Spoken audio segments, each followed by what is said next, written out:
So this year we're saying that we're raising a glass to raise awareness of youth hunger. So, kind of having a good time, but all in the spirit of raising money to support our youth. Alrighty, we are going in 3, 2. Hello and welcome back to this week's episode of the TF Cast. I'm your host, Willis Stout. Hey, Zach here, and it is May 11th, 2022. And I'm your host, Jacob Bases. Today with us, we have Sherry and Lily with the Backpack Foods program here to tell us a little bit about the Beer, Brats, and Bourbon event. I'm going to kick it right over to you, Sherry. Maybe just give us the quick rundown on what's going on up there. It's up there. Yeah, we're in It's Upper up North. there. Yeah. Well, first, a little bit about Feeding Our Communities Partners. We are a local nonprofit organization, and our mission is to engage our community in solving youth hunger. And so we're currently providing hunger relief services for food insecure youth in grades K through 12 in 5 local school districts. And so, of course, we need monetary support to make that work happen, and that is where this event comes in. It is actually one of our largest fundraisers and scheduled for Thursday, June 23rd. Awesome. That was very succinct. I may or may not have done that before. Now, so let's talk about a little bit about the type of aid that you bring into the community. And after you tell us about that, like what could someone who wanted to attend the event expect to see when they got there? Ooh, which part of that do you want to take, Lily? I want to take talking about the event. I think that sounds like fun. Yeah, so I can talk a little bit more about what our services look like. As you mentioned, people are most familiar with our backpack food program, and that does serve elementary students. But we've also extended our services over the last 5 years to serve middle school students and, as of recent, high school students as well. And so our primary services are meant to supplement what they would receive during the school day, but during out-of-school hours. And so most often that's like weekends, long school breaks, including the extended summer break, which is right around the corner. Yeah. How are it's like fairly obvious that kids are hungry, but like how are the needs established, and like how is like such a, when you're in the building, it's quite large and there's a lot going on. Like how did the organization come together to make these things happen? Mm-hmm. It's a very good question. And it all started, quite honestly, in a closet. Well, first on a dining room table, very similar to the one that we're seated in front of here. But our founding director actually started it on her dining room table within her home. And it obviously researched and found other very similar services that are offered across the nation, but worked with many community stakeholders to really decipher how we were going to meet those needs here locally and what those services would look like. And from there, it's just evolved each and every year. We were allowed space literally in a closet in another building, another business. We hosted our pack sessions, in the back warehouse space of like fun.com and some Taylor buildings in the past. And the warehouse that you have both visited has actually been our home for just over 6 years. Just a double warehouse suite in Upper North Mankato. And as you've seen, we've really retrofitted the space to meet our needs, as well as being welcoming for the, upwards of 100 volunteers that assist us with our work on a weekly basis. So, yeah, it's been an evolution, to say the least.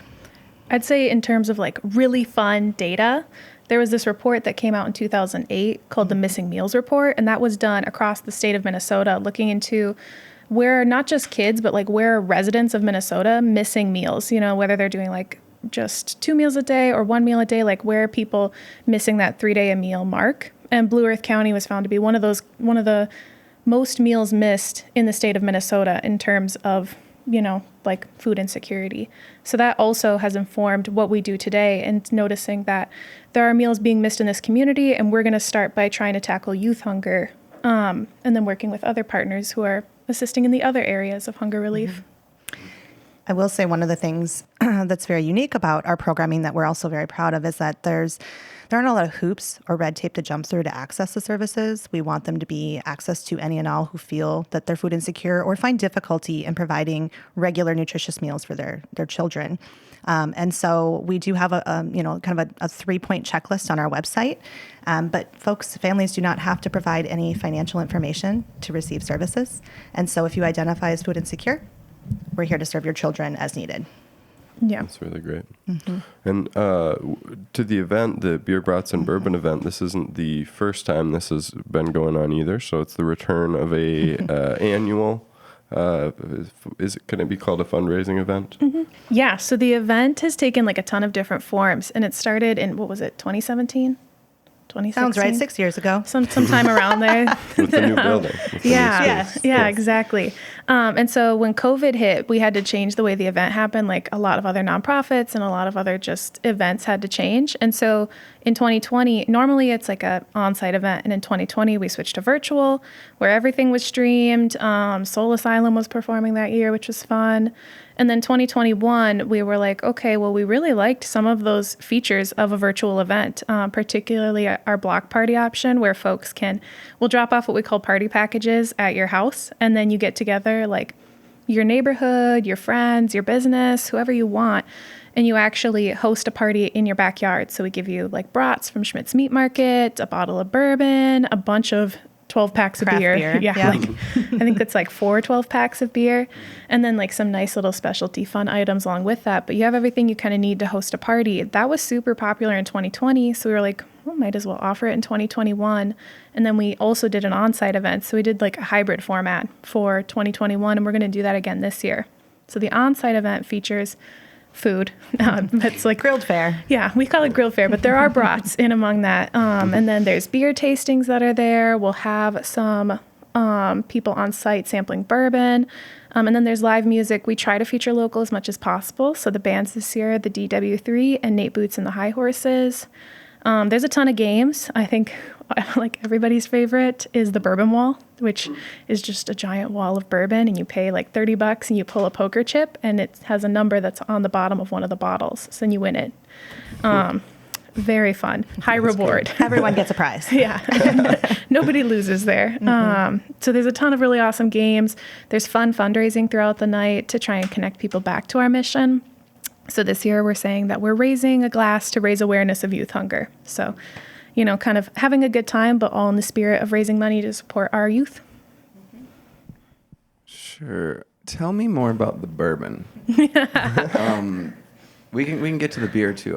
Beer's okay, but I think we see where we're split here. Is this even Steven or Willis? Where do you land on this? Oh, I'm both. Okay. Yeah, I'm also both. Oh, man. Okay. See, we're divided. Lily very much prefers beer, and I very much prefer bourbon. So it's a perfect pair. But. Yep. So you want to start with the bourbon, I hear? I do. Is this? I mean, I was. Where's it coming from? Well, we have many tremendous partners, but I will say that when we came up with this concept 6 years ago, since that time, we've been making annual trips to Kentucky to visit distilleries on site, just, gain an even greater respect for the craft and art of bourbon making. And we've learned so much over the years. I was just sharing with Willis prior to kind of go here that this is the first year we weren't able to make it. And it's like a piece of my heart is missing, but we'll come back next year. We've just had some tremendous opportunities to form some relationships. As Lily mentioned, when we did our virtual event, one of our largest sponsors was Four Roses Bourbon, and they provided just a ton of in-kind craft bourbon, all sorts of fun swag and goodies as well. But the partners kind of shift and change each and every year. And we also work with local groups like Tattersall Distillery, who is also making bourbon along with their other spirits, and they'll actually be on site this year. Doing some sampling as well. So it's across the board. We work with many liquor stores and restaurants and other partners that are able to secure us some like higher level bourbons as well. So folks can expect to see that on the silent auction. And as Lily mentioned, our bourbon wall. There may or may not be a chance to win a bottle of Blanton's, which if you like bourbon as much as I do, is one of the finest. So I just like the little horsey that's on top of the bottle. I'm not even going to lie. do you know the story behind those? No, tell me the story, Sherry. Well, each horse that is on top of a bottle actually has a little letter circled next to it as well. And it spells Blanton's if you collect them all. But it's also, if you line them up, it's a horse out the gate at a track. And so the gait of the horse changes as it spells Blanton's. That's why that's people collect them. cute. Yeah, it's kind of cool. But anyway. That's neat. Yeah, the market for allocated bourbon is like really just exploded in the last few years. Well, in a way that surprises me. Even the bourbon section of the liquor Right. store is just now 3 times what it was in even 2013. So that's pretty cool to see. But I guess we can talk about beer now. Where are we getting the beer from? So we have a couple local partners. So the 2 big breweries in Mankato Brewery and Locale are both on this year, which is very exciting. Mankato Brewery's been with us since the first year. And then Locale is new this year. So this will be pretty fun. Then we have Shells partnering with us from New Ulm and Summit from the Twin Cities. Not missing any, right? Nope. Well, No, I'm on it. Bell's Brewing as well. Oh, yep. Yeah. Yeah. What are there any beer walls, or what are the featured events around that one? So I mentioned before we started, but one of my jobs is actually reaching out to a bunch of local breweries all throughout the state to see if they'll give small prizes for different games that we have on site. And then my favorite part is I get to go pick them up and then stop at the brewery and try some of their beer. So we have this game. It's like the Price is Right game, the Pack-a-Punch. And so we have one on site. So you pay, is it like $30? And then you get to punch into this tissue paper sort of thing. And inside is a prize that you'll pull out. So some of the ones on there are like growlers and gift cards, and some private tasting experiences are on there. We've got some fun charcuterie boards, lots of different brewery prizes in that one, but they're all surprises, but you will win something. It's not just going to be empty. So, And then for those who do prefer beer, you do receive a flight sample with your ticket as well. And so when you come in the door, you actually have a chance to choose one of 2 different curated flights that will have one of each of the 4 major breweries that are partnering with us featured. So there's some free drinks involved. Cool. If someone were interested in going to the event, what can they do to sign up or get a ticket? Go ahead, Lily. you can head to our website, which is very long. Get ready for it. It's feedingourcommunitiespartners.org/BBB. And then on that website, it'll have all of our different if you want more information about what comes with each of those ticket options too, that's on the website. But there's also a registration link there, so you can actually buy your tickets today. And then we'll plan for you coming. So June 23rd, and it'll be an evening event. And I know it's kind of like a weather permitting, I suppose, hybrid outdoor. Oh, we're going to make it happen, We're Willis. doing There's it. no We're going canceling outside. here. If 2020 can't shut us down, nothing can. Yes. But yes, it is an indoor-outdoor event. So if you've been to our warehouse space, we actually open up one of our ground level garage doors, and we take over a good portion of the back parking lot. We have a large stage, just the whole production, lots of outdoor games. And it's really a laid back, fun event. I mean, people look forward to it. It's very just social, and the camaraderie is apparent throughout. So it's a good time. Yeah. Touched on a couple of times how the events changed, and I guess I wonder too, even just with your organization, how things have shifted over the last couple of years with the pandemic and stuff like that, how you're kind of combating some of those challenges. Yeah, it's a great question. Well, we are very proud that we were able to offer our services without interruption during anything that was thrown our way, during school shutdowns, government shutdowns, just shifting changes in the landscape, right? And so we actually learned a lot during 2020, as difficult as it was to adapt and make those changes on an almost continual basis. We learned a lot from them that we've carried forward into other efforts. So the easiest example is that when schools were no longer in-person learning, I mean, that's the conduit between our services and the student, is that our food is on site at the schools. We work with volunteers to get it there, and teachers will place it in the backpack or lockers of students. Well, without schools, there as that conduit, we found a way to serve youth directly. And so we began packaging our food packs into boxes and working with many area partners to create maps utilizing GIS systems, like through the city of Mankato and a local engineering company. And then volunteers worked with us to deliver directly to the doorsteps of youth. Well, perfect model for summer, right? School's not in session then either. And so we've actually found a way to create just greater efficiencies, a better experience for volunteers, a better experience for the children that we serve. And it's just been amazing. So, yeah. Yeah. I would say it wouldn't have been possible without like the hundreds, literally hundreds of volunteers who showed up to help do all those deliveries. I thought they were really fun, but that was just me. But it would be like a volunteer would roll up and they'd take like around like a dozen kids, their boxes, and deliver it right to their homes. And we were a staff of like 6 at the time, and there's no way we could have done that. Just it would have taken so long for us to get all those deliveries done. Yeah. So it sounds like there was a surge in volunteers. How was that? How were those people reached to come to you, and what was the experience of like dealing with that influx of new people like? It's a great question. I could take it. Yeah. Yeah. So, I mean, my job is marketing and communication. So part of that was, so I started in like the summer of 2020. So I wasn't there initially during like the first shutdowns, but I know what happened. So like, I think right March 2020, we put out like a social media post. It was like, hey, we need some volunteers. Like the school shut down today and we got to get food out tomorrow. Like it's got to happen. And it just like popped off. We had like hundreds of people reaching out, like, how can I help? How can I get food out? What can I do to help you guys?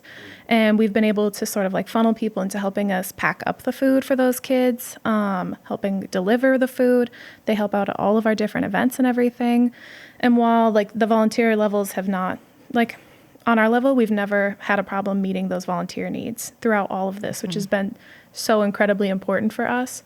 It's been more like, how can we engage more people in coming here and handle all the people who want to help out? Last school year, I think we had just over 2,000 volunteers that assisted with our work. So to Lily's point, this community has just really rallied behind our mission and shown up when we put out a call to action, and we appreciate that.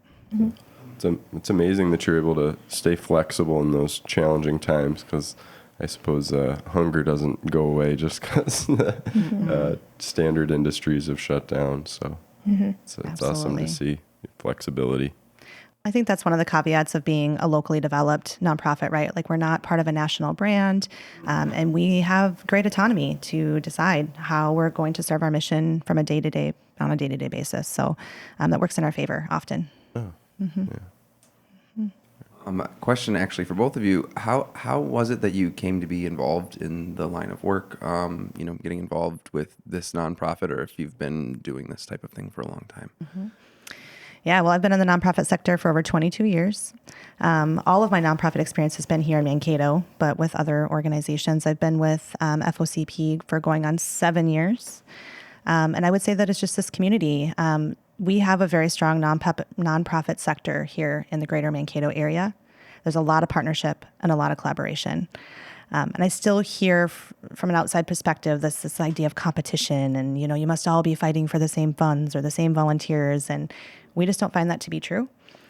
We have tremendous partnerships with many other nonprofits. And it was through a lot of those partnerships in my previous position at my previous organization that I learned of this role and been there ever since. So, yeah. How about you, Lily? My career is not as lengthy or, like broad as Sherry's is, but yeah, I've been in the nonprofit industry like 5 or 6 years now. And so I've worked for like 6 or 7 nonprofits ranging from like all the way up by the Boundary Waters to the Twin Cities area, and then over in Wisconsin where I went to college and then worked afterwards for a while. But I was in environmental nonprofits up until FOCP. So I was like, really like, I'm going to go for prairies and water, and that's what I'm into.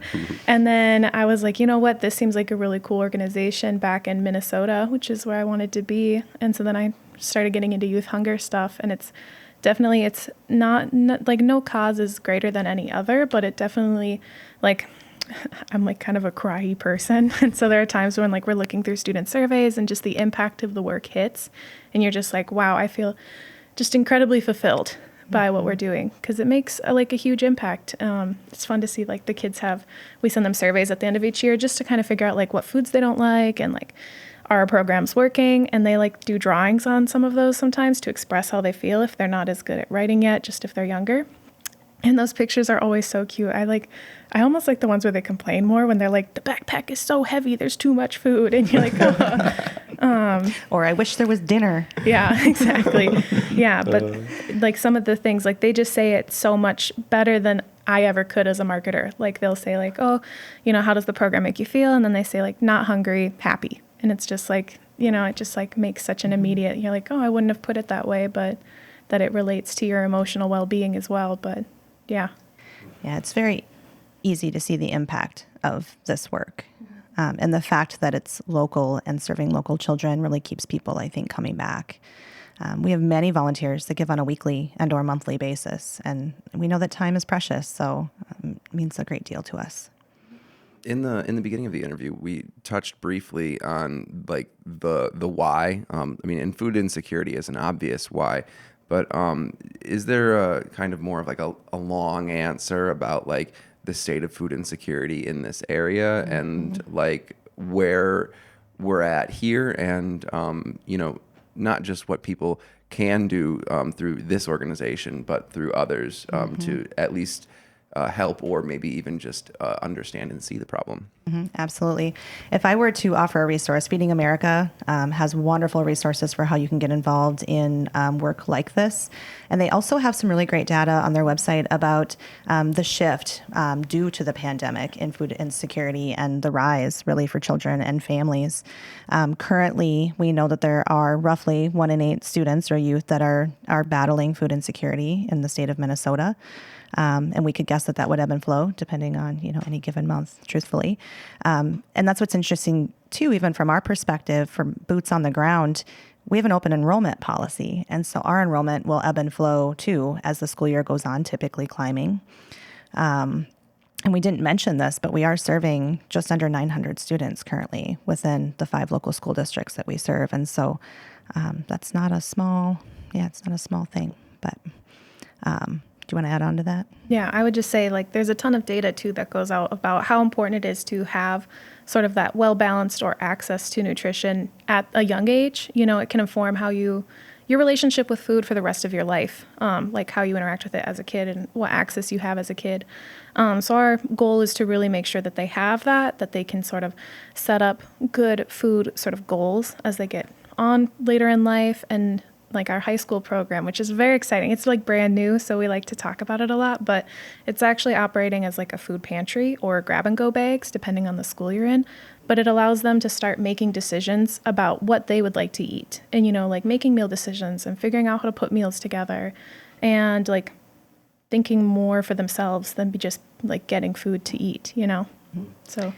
And in regards to getting involved, we've mentioned, we work with hundreds, upwards of thousands of volunteers a year. And we were always welcoming anyone that's interested, anywhere from volunteer shifts to makeshift internships to traditional internships, anything from packing food to delivering, working at our events. And there's information for how to get involved on our website. But there's also local efforts that we partner with and that support families in other ways that are, that are facing food insecurity. Echo Food Shelf does a lot locally, and I know they're always looking for volunteers.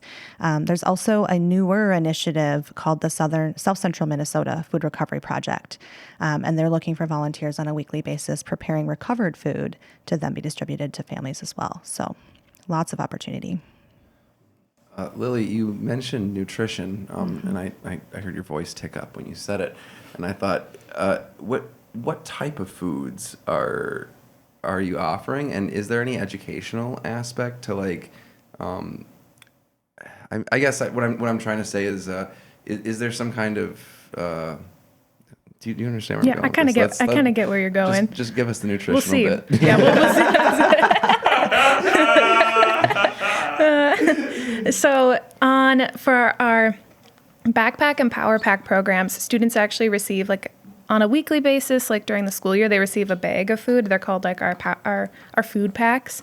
And those actually have menus in them. That's like, okay, well, this is your breakfast. This is what you're getting for lunch, kind of like breaking out like, this is when, not to be like, you don't have to eat the foods in that order, but this is what we've kind of put together as a menu for you. And it includes like different vegetables and fruits and, like just sort of like a well-balanced diet for that. And we're continually trying to like add different and new food items into there. So seeing what kind of like, could we add some kind of dehydrated banana chip in there? Or can we do some kind of like fruit leather for them? Shelf-stable yogurt. Yeah, shelf-stable yogurt is what surprisingly delicious. I was actually like, I didn't know if I'd like room temperature yogurt, but it's actually pretty good. So then we can have a dairy in there that they can actually have access to. So we're continually trying to update the nutrition on that, but trying to get them like vegetables, fruits, just hitting all the different food groups within there. You know, like, yeah, there's a certain amount of carbs that you need and dairy products and stuff. So that's with our like younger kids. And then in addition to the menus that kind of showcase like this is how you build your meal, we try to put like a monthly educational piece in there. They're called our backpack bites. But it can just include like fun little activities for them to do. There's sometimes, well, I don't know if you think crosswords are fun. Sometimes there's a crossword or a word search or just like coloring pages, but they'll usually have some kind of like food nutrition thing along with those as well. And then the high school students, we're working right now on stocking the food pantries with a ton of different options to help them make those decisions. But they're really working pretty closely with their guidance counselors to get access to those so they can kind of impart some of that knowledge. Mm-hmm. And then just piggybacking on that and speaking to nutrition, just given the extensive process that it takes for us to serve those 900 students on a weekly basis, we provide far majority are shelf-stable food items. But we also understand that access to fresh produce is something we want kiddos to have. And so over the last couple of years, we've developed relationships with the local Quick Trip stores who have become mini grocery marts in, different areas of town, along with some of the smaller marts in our outlying communities like the Maple River community, Dietz Foods, and Nicollet Mart and Nicollet. And we just provide vouchers once a month for students to access a half gallon of milk and then up to a certain dollar amount of fresh produce of their choice. So fruit, vegetables, whatever. And 40% of our families utilize those on a regular basis. So the more we can and just empower them with what they need to access those items, it just fills our mission. It helps us get around those limitations too, because I mean, you've been in our warehouse. There's not like a secret hidden cooler back there or anything. Wish there was. Yeah, maybe if anyone feels like donating enough for that. But we need to have shelf-stable stuff so we can store it longer. But this is a way that we can kind of get around that by getting them fresh food, by having them go and turn in those vouchers. I did forget the part too. We have around like 600 to 700 specialty menus too. So if any student has a dietary restriction, whether that be like an allergy, just a regular dietary restriction, or like a culturally appropriate diet, or culturally specific diet, we honor all of those. So we'll actually go through, and so someone reaches out to us and says like, oh, like I don't eat pork and I'm allergic to milk. We'll develop a menu that actually the food items that have that, will replace those with food items that you can eat that are within that dietary restriction. So it's not just about like, we don't want to give people food that they can't even eat, but then we don't want to just take it out and have them missing that. We want to replace it with something just as nutritional for them to have access to that fits within that diet. So we have we call them our specials. So we have a ton of specials that we do every single week. Upwards of 100 students on average each week. It's a lot. It's kind of fun when we get one that we haven't had before, because then we're like, ooh, this is like a new puzzle to solve. Fun for you, maybe not for the programming team, but the layers of volunteers are just so, or of allergies are just so interesting. You know? It's like many, many layers sometimes, but yeah. If there was are there any upcoming problems or challenges that your organization is trying to solve, kind of looking forward? Yeah, good timing on that question, Willis. We've been planning for our summer programming for several months now. And there was a longstanding, heavily relied upon mobile meal service that has no longer been offered over the last, this will probably be our third year.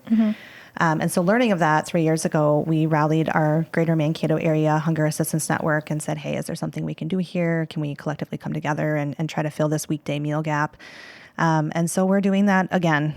We're still seeking volunteers. We're looking for some additional donations to help support a weekday meal that is brought directly to some selected area food deserts. So an example that I could use is like the Lime Valley area. We would have a volunteer in a car drive with a cooler of lunches out to that area Monday through Friday, offer it to any youth that are in need of a lunch, and they can access it there. We have 4 locations identified, and we're just working really diligently to make that service available. So, a lot going on. Yeah. Seems like a great problem to solve. And it's not currently it's not currently something that you're offering, but it's something that you're close to having figured out maybe. Well, this is us. We made the commitment, Yeah. so we will Yeah. make it happen. Yeah. It's great to hear. You heard it here first. Yes, there you go. It will come to fruition. Yeah, well, it was like the organization who had previously offered that when the pandemic hit was like, okay, well, we're allocating our resources towards like this other initiative that we have. And we were like, okay, well, we'll step up and do that. So we started it in 2020 and it had an unfortunate name the first year, but we have since renamed it. It's called Stomp now. And we did it in 2021 and 2022. Well, this year. It hasn't happened yet. But it'll be super cool. It's like getting out directly to those food deserts so the kids can't either, like get to the school or they can't get to like a grocery mart or a Quick Trip or anything where they could easily have access to food, or they can't do it in a safe way. Like there might be a highway in the way, or it might just be like distance-wise way too far away for them to get there. So we're offering, like that weekday lunch option. And so theoretically a student could go get the weekday lunches and then also access our weekend summer pack program. So that student could get 7 days of food. I've always just thought that the way that the access to food in public in Mankato was weird. Is it abnormal? Like, I feel like I live up by campus, and I feel like there isn't food around here. Like, and I don't know if that, I mean, there is, like, you can go out to eat, like, in the campus square or whatever, but I feel like all the grocery stores are in one spot, and I don't even know where I would get food if I was in North Mankato, except for a Quick Trip. Is it unusual? I mean, I just don't know. I think it's the challenge of a rural community. I mean, we are fairly rural, right? And we're very spread out here in Mankato. There's maybe 3-4 different areas of town, right? And one of the greatest challenges is just access to even transportation too, to get to those areas. So I would agree. I think especially within walking distance, there's some disparities there. I guess I don't know how to answer that outside of that, but that is one of the reasons that we've extended our efforts beyond just our weekend meals, is that we understand that, especially, I mean, we serve kiddos as young as a kindergartner. Now, do we think that they can really walk 3 miles if there was access to food and remember to do that and do so safely? I don't know, maybe a very, very skilled, talented, competent kindergartner, but we're just trying to break down as many barriers to access as possible. And of course, we're limited by resources and volunteers and people power, but this community is pretty great at stepping up, as I mentioned, to make things happen. So the more we can be a part of that and just extend those efforts, the better. Yeah. I'm glad you shared that. I think hearing food desert and then like knowing there's grocery stores nearby, it might be something people don't really put together or recognize that there are those challenges if you can't get transportation or you're too young to be able to do that sort of thing. I remember even when I moved here just over 20 years ago, I mean, I was in early 20s, had car issues. I walked, was newer to the community, had no idea what a challenge that was going to be, but you're walking over the bridge sometimes. I mean, I was putting on miles, just to get basic weekly things done, So, I mean, it is a challenge for many people. Well, and it's hard too to be like, we are like the Mankato community is like an agricultural powerhouse. And yet there are people in our community that are going hungry. We're producing all this food, but yet there's still like a poverty issue and there's limited access to food and food deserts and stuff. And so we're trying to mitigate those issues and get people fed. So I'm from Madison Lake, and my mom has never had a license. And I remember just how stoked we were when we moved to Mankato, because there was a Cub Foods like 3 blocks from our house. And before, if we wanted food and we couldn't get a ride to Mankato, we had to eat from like the gas station, right, or like a bar food. Absolutely. I've directly experienced that. It's crazy how much having a grocery store close by changes a lot of things. Absolutely. So I don't have any more specific questions about that, but I would like to know if either of you have like just any like good stories or anecdotes from like your work and your time there that you would just like to share in general with how it's impacted you, or just something you've seen or done through the work. Oh, we call them mission moments, and we share them often. So we're going to have to cherry pick here. Yeah, but it's like when we have hard days and, you're like, when you get, just at any job, when there's like a difficult day, we bring those up to like remind us why we're doing it. But I like your story whenever there's like a winter storm and school has to shut down, If it's on like a Monday through Wednesday, we're fine. But if it's Thursday or Friday, that's when we're getting the food into the backpack. So if they're not in school, then they don't get the food. And coincidentally, it was like had a few of those. It was like of the 3 snow days this year, 2 of them fell on Fridays, and we were like, the kids were excited, but we were like, oh no. So then we have to like quick rally volunteers in the middle of like a snowstorm or like a winter event to go and deliver food to their houses. And I just think those are incredibly impactful. Yeah, I know what you're talking about. Actually, one of them was close near the Cherry Creek Apartments. I'm going to point in this direction. But so we choose to do this, I should say. Our team agrees to do this, but we will most often, as a team and with some of our core board members or volunteers, just hit the streets when we probably shouldn't be on, scary roads. But we want to make sure that those kiddos that rely on food get what they need for the weekend. And so we reached out to families, actually. Lily takes the first charge and sends a mass text to all families and say, hey, if you're truly really in need, let us know. We'll make it happen. We'll figure it out. And so we get that list and we divvy it up and we hit the streets. Well, I had reached out to, connected with one mother, and she was on my route, but I had 4 stops before her. And if you've ever been up to those, I think they're Cherry Creek Apartments. I mean, they are difficult as heck to get into, and your navigation takes you to the wrong entrance. And like, I should know better, but the story is anyway, it took me longer to get to her than I had anticipated. And I hadn't thought about what that would look like. But I pull up to the front entrance there, and I'm probably 45 minutes later than I thought I would be on my route, just due to the conditions of the roads. And I hop out, and there's this woman standing there at the entrance. And I recognized that might be her, and I asked if it was. And she had been waiting there for over an hour, and she was not upset. The first thing I pull up and I said, I'm so sorry. I had troubles. The roads were bad. And she was so appreciative. And she said, no, hands down, this is fine. I'd rather wait here. I just wanted to make sure that my child had this food because wake up tomorrow morning, Saturday morning, it's the first thing that they look for. And I was like, well, that was worth the drive, to say the least. But we hear stories like that all the time. That was the same parent who, like, I text everybody and I'm like, if you can pick up, that'd be great. Otherwise, yes. We'll deliver to you. And that same parent, like, had texted us back and was like, oh, well, I'll walk and pick it up. Like, where's your address located? And I told them that, and they were like, okay, well, I'll be there. I'll make it. Like, I'll walk there. I'll do what it takes to get there, even in a snowstorm, because they didn't have transportation.